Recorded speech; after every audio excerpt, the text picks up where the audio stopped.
बोलिए श्री गुरुदेव भगवान की, कामेश्वर भगवान की, जगदम्बा महारानी की, भगवान श्री सीतारामचंद्र भगवान की, सिद्धेश्वर भगवान की, सर्वसिद्धि हनुमान जी महाराज की, गोस्वामी तुलसीदास जी महाराज की। हर हर महादेव।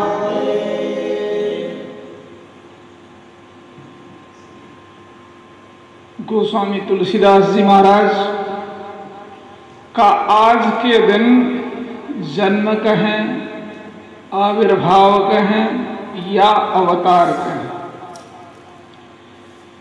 क्योंकि वह देव थे, देव श्रेणी। देव में वे कौन देव थे? ब्रह्मा थे। उनका शिव संहिता में प्रमाण। ब्रह्मा जी ने भगवान की स्तुति की, भगवान से विनय की कि आप का हम गुणगान करना चाहते हैं तो आप हमें ये अवसर प्रदान करें, क्योंकि हम ये सृष्टि का कार्य करते करते थक गए हैं। जिस सृष्टि ऐसी सृष्टि जो टिकती नहीं है। सृष्टि होती है, पालन होता है और संहार हो जाता है। तो कोई स्थायी सृष्टि, स्थायी चरित्र, अमर चरित्र, क्योंकि हम जो लिखते हैं कपाल पर वो मर चरित्र है, मरण धर्मा चरित्र। आदमी का जीवन प्रारंभ हुआ, पालन रक्षण हुआ, उसके बाद अंत में उसकी मृत्यु हो गई। तो ये जो चरित्र हम लिखते हैं बार बार, विधाता ब्रह्मा वो मरण धर्मा चरित्र लिखते हैं। लेकिन इस बार हम ऐसा नहीं करेंगे, क्योंकि हम इस मरण धर्मा चरित्र को लिखते लिखते थक गए। हम अब ये काम हम बंद कर रहे हैं, हमें तो आप कुछ और कार्य में, भक्ति के कार्य में लगा लीजिए। तो उन्होंने कहा कि ऐसा भी अवसर आएगा जिस समय आप हमारे चरित्र को, जिसका नाम रामचरितमानस, उसको आप लिखेंगे। तो पहले अवतार में वाल्मीकि रूप में आए। ब्रह्मा से वाल्मीकि हुए, वाल्मीकि से गोस्वामी तुलसीदास हुए। वाल्मीकिरभवत् ब्रह्मा वाणी वक्तृत्व रूपिणी चकार रामचरितम पावनं चरितव्रतः। भगवान ब्रह्मा ही वाल्मीकि हुए, वाल्मीकि ही तुलसीदास हुए। वाल्मीकिस तुलसीदासो भविष्यति कलौ युगे रामचंद्र कथा साध्वी भाषा काव्यं करिष्यति। माता पार्वती से भगवान शंकर कहते हैं कि हे सुंदरी, त्रेता युग में ब्रह्मा जी वाल्मीकि के रूप में अवतरित होंगे। वही वाल्मीकि बाद में कलयुग में तुलसीदास के रूप में आएंगे, तुलसीदास के नाम से जाने जाएंगे। तो ब्रह्मा ने जो सृष्टि बनाई वो मरण धर्मा है, और मरण धर्मा कार्य करने की वृत्ति भी मरण धर्मा बन जाती है। जिस कार्य को करे वो ऐसी वृत्ति बन जाती है। कर्म नष्ट होता है, कर्म किया जाता है, कर्म नष्ट होता है, कर्म का फल भी नष्ट होता है। लेकिन अगर अखंड ज्ञान हो जाए तो सोहमस्मि इति वृत्ति अखंडा दीप शिखा सुई परम प्रचंडा। वह जलती रहती है। एक बार ज्ञान हो गया, स्वरूप का साक्षात्कार हो गया, अपने आप को जान लिया, तो फिर कोई संशय नहीं रहता। पर एक बार जानना है, बाकी तो कर्म हर बार मिलता है, कर्म उपासना, और उपासना में भी भक्ति के भी बहुत से स्तर है, साधनात्मिका भक्ति, सिद्धा भक्ति, पराभक्ति। तो तुलसी गोस्वामी तुलसीदास जी पराभक्ति वाले, क्योंकि भगवान का साक्षात्कार। तो मरण धर्म कैसे हो गए? सृष्टि बनाते बनाते वैसी वृत्ति थी, वही वाल्मीकि के रूप में हुए तो उनसे राम कहा ही नहीं जा रहा था, क्योंकि राम ऐसे नहीं निकलता है मुंह से। कहा जाता है कि जब भगवान की कृपा जीव पर होती तब जिह्वा पर नाम आता है, क्योंकि भगवान ने अपना बंटवारा किया, रूप अपने पास रख लिया और नाम जीव को दे दिया, प्राणियों को दे दिया, जिससे उनका कल्याण हो सके। तो इंद्रियां भगवान का, जिह्वा इंद्रिय है, उसके द्वारा भगवान का नाम ग्राह्य नहीं होता।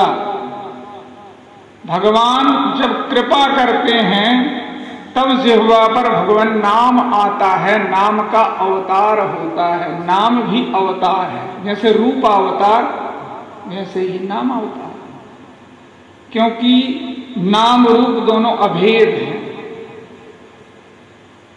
दोनों में कोई भेद नहीं है। तो जैसी शक्ति रूप में है वैसी शक्ति भगवान नाम में है। तो नाम को इंद्रिय से ग्राह्य नहीं होता, भगवत कृपा से ही जब भगवान कृपा करते तब जीव पर भगवान के नाम का अवतार होता है। तो ब्रह्मा जी ने प्रयास किया, क्योंकि वो तो उनकी वृत्ति वही बनी, पर वो वृत्ति का सुधार कर रहे कि हम अब राम राम जपेंगे। अभी तो हम मरा माने हम सृष्टि का कार्य मरा ही है ना, वृत्ति में से बनी, उसको मरा कहते हैं। राम का उल्टा मरा माने मृत्यु और राम माने अमृत। धन्यास्ते कृतिनः पिबन्ति सततम श्री राम नामामृतम। राम नाम अमृत, ऐसे राम नाम आता नहीं। भगवान ने अनुग्रह तो कर दिया ब्रह्मा जी को कि चलो आप, पर वह सीधा सीधा नाम नहीं ले पाए, एक बार में प्रयास करने, क्योंकि जन्म जन्म मुनि जतन कराही, अंत राम कही आवत न। तो एक बार में कैसे आ जाए? तो यही हमें बताने के लिए। वैसे तो एक बार में जब भगवान अनुग्रह कर दें तो ब्रह्मा जी को भी आ जाएगा।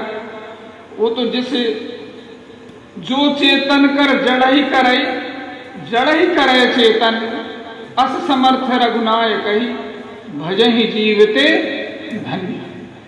भगवान तो तुरंत ही सब कुछ कर सकते, लेकिन हमको बताने को भाई अब ऐसे ब्रह्मा आदि भी बड़े प्रयास करते हैं तब राम नाम आता है, योगी जन भी प्रयास करते। तो वही ब्रह्मा जी ने वाल्मीकि के रूप में किया तो राम नहीं आया।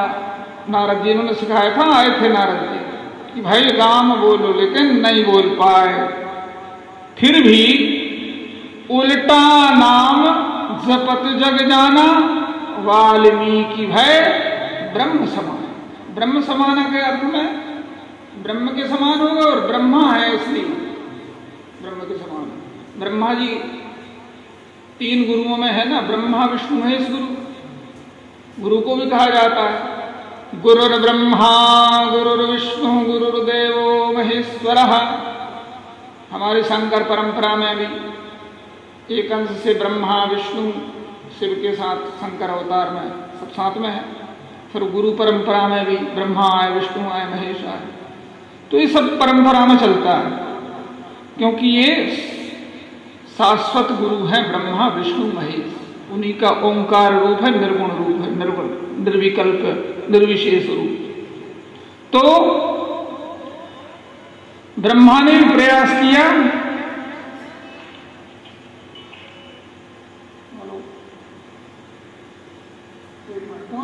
तो ब्रह्मा ने, वाल्मीकि जी ने क्या किया, सीधा नहीं निकल पाया ना, पर उल्टे में ही उनका कल्याण हो गया। तो हम लोगों को बताया है कि भाई उल्टा भी यदि आप नाम लो तुलसी मेरे राम को रीझ भजोया खींच। जैसे भी आप उल्टा भी या सीधा भी, नाम तो अपना काम करेगा। 3 बार राम लो, 3 बार मरा का हो तो 2 बार राम निकालो।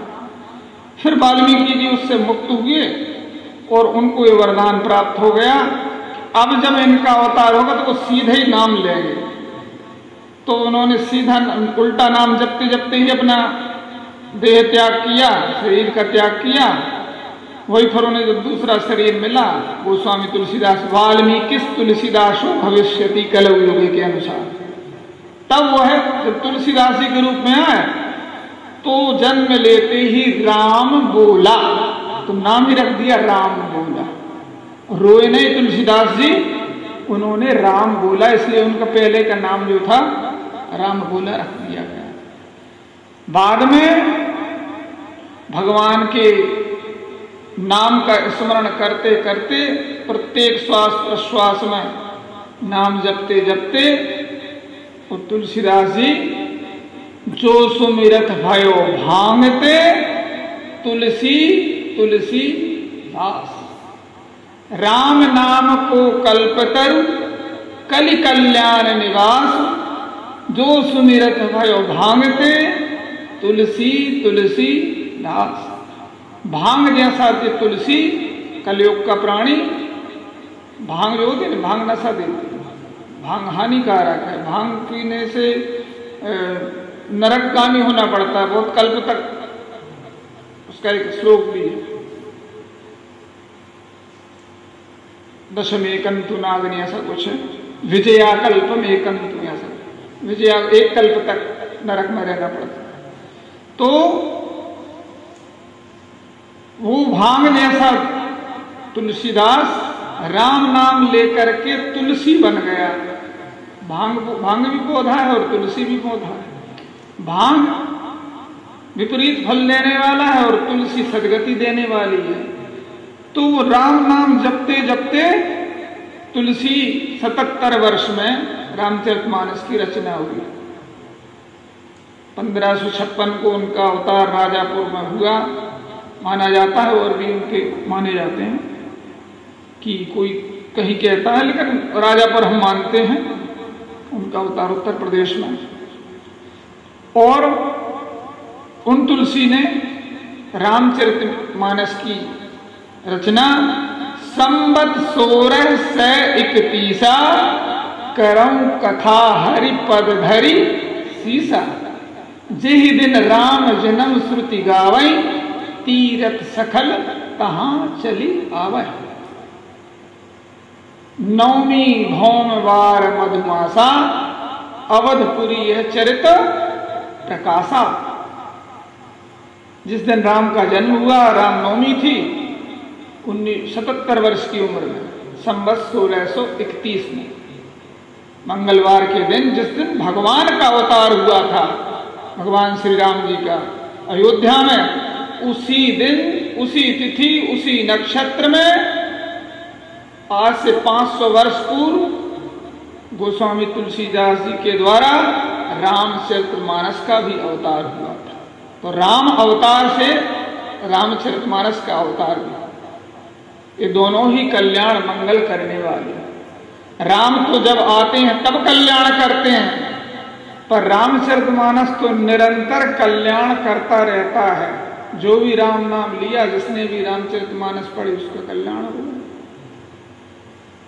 कहूं नाम ते राम बड़ निज विचार अनुसार, राम नाम राम से भी बड़ा है। तो ऐसा बड़ा है। फिर तुलसीदास जी ने रचना की। हम सब लोगों को रामचरितमानस का पाठ निरंतर करें, मतलब एक नियम में ले लें, या कोई ऐसा पाठ 1 दोहा 2 दोहा प्रतिदिन पढ़ें, तो हमारी बुद्धि भी परिष्कृत हो जाएगी, हमारे भी विचार बदल जाएंगे, हम भी कुछ अच्छे बन जाएंगे। परिवर्तन तो भगवान को करना है, राम नाम में बड़ी शक्ति है। तो राम निकलते ही सुना भी होगा कि रामचरितमानस में सब जगह रकार मकार है, सब चौपाई। क्योंकि राम को ही उन्होंने सिद्ध किया, राम को लेकर ही चले। राम एक मणि के समान है और रामचरितमानस एक समुद्र के समान है। तो समुद्र में क्या मिलता है? मणियां ही मणियां मिलती हैं। तो राम नाम की मणियों से गुथा हुआ है। सूत्रे मणिगणा इव, सूत्र से जिस तरह मणियां गुथी हुई रहती हैं, इसी तरह से रामचरितमानस राम रूपी मणि से गुथा हुआ है, माला बनी हुई है। उस माला को जो धारण करता है वह कर्म मन वचन से पवित्र हो जाता है और दूसरों को भी पवित्र कर देता है। उसके स्पर्श से तीर्थ भी पवित्र होते। तीर्थ कौन बनाता? तीर्थ ही कुर्वन्ति तीर्थानि, तो वो तीर्थ बना देता है। ज्यादा समय नहीं है।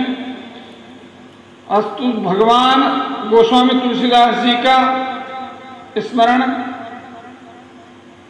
आज के दिन अवश्य हो गया है, आवश्यक हो गया है, क्योंकि उनकी आज जयंती पर प्रतिदिन हम उन्हें स्मरण करें, रामचरितमानस के माध्यम से उन्हें प्रणाम करें, हनुमान जी को प्रणाम करें। गुरुओं को, महापुरुषों को प्रणाम करने से, अब जैसे भैया ने बताया कि प्रणाम करो, श्लोक आपको पता ही होगा। अभिवादनशीलस्य नित्यं वृद्धोपशीविनः चत्वारि तस्य वर्धन्ते आयुर्विद्या यशोबलम। तो ये हमें प्रणाम करते रहना चाहिए। नित्य हम सत्संग करें, सुंदरकांड का पाठ करें, कोई भी नियम ले लें, हनुमान चालीसा का पाठ जरूर करें। करते हैं? हनुमान चालीसा का पाठ करने से बुद्धि तीव्र होती है। बल बुद्धि विद्या देहु मोहि हरहु कलेश विकार। तो हनुमान जी जैसा बल हो जाएगा। हनुमान जी विद्या में अग्रगण्य है, विद्या उनसे प्राप्त हो गई। तो हनुमान जी रामचरितमानस के पूर्व तुलसीदास जी ने हनुमान चालीसा की रचना की। कह भी रहे हैं कि जोदायक फल चार, ये 4 फल देने वाला ये रामचरित हम लिख रहे हैं। तो इस तरह से इन प्रकारेण हमें स्मरण करना चाहिए। जैसे हम गुरु को नित्य नमस्कार करते हैं, ऐसे तुलसीदास जी की हम सब लोग ऋणी हैं। उन्होंने हमारे कल्याण के लिए रामचरितमानस की रचना की, अन्य ग्रंथों की रचना की। अस्तु। बोले गोस्वामी तुलसीदास जी महाराज की, कामेश्वर भगवान की, सदगुरुदेव भगवान